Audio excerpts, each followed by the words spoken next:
Hello everyone! Welcome back to my channel. For today's video, i-prepare natin yung mga gagamitin natin sa ating eyebrow tattoo. But before that, please don't forget to subscribe and click the bell notification para updated kayo whenever I upload a new video. Ayan na yung ating yung mga gagamitin natin para sa ating eyebrow tattoo. Ayan po. Ayan yung beadgen. Ayan. Then, prepare na natin. Ayan, maglagay tayo ng beadgen. Powder siya. Ayan. Ayan, maglagay lang tayo ng konti. Kasi, marami naman yan kapag nalagyan na siya ng water. Ayan. Ayan, konti lang. Then, lagyan natin siya ng water. Ayan. Konti lang. Mga 1 drop lang siya. Ayan. Then, haluin nating maigi. Ayan, haluin natin siya hanggang sa lumapot. Ayan, kailangan malapot siya. Hindi pwedeng malabnaw or parang matubig-tubig. Kailangan talaga as in thick siya, thick.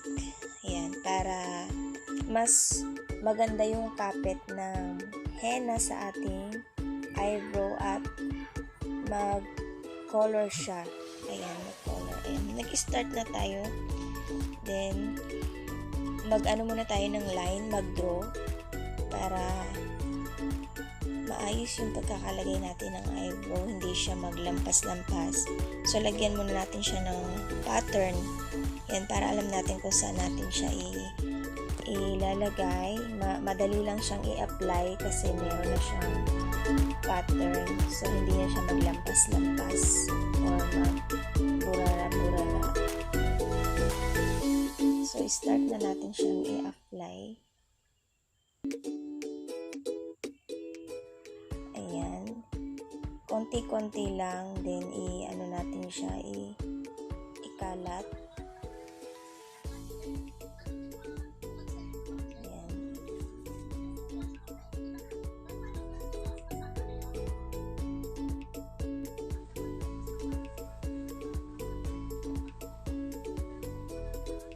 Ayan.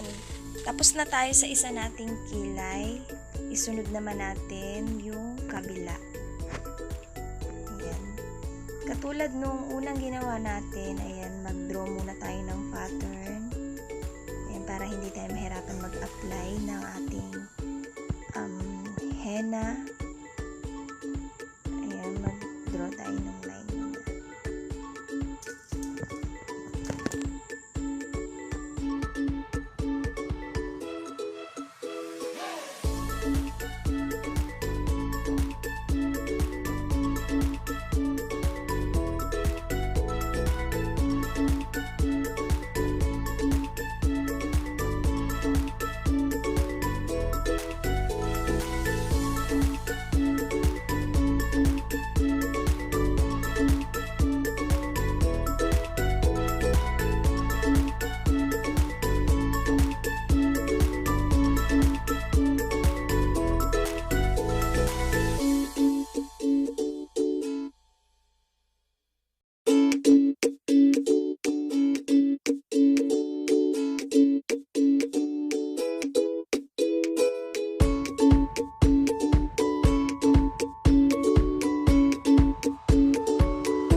A few moments later.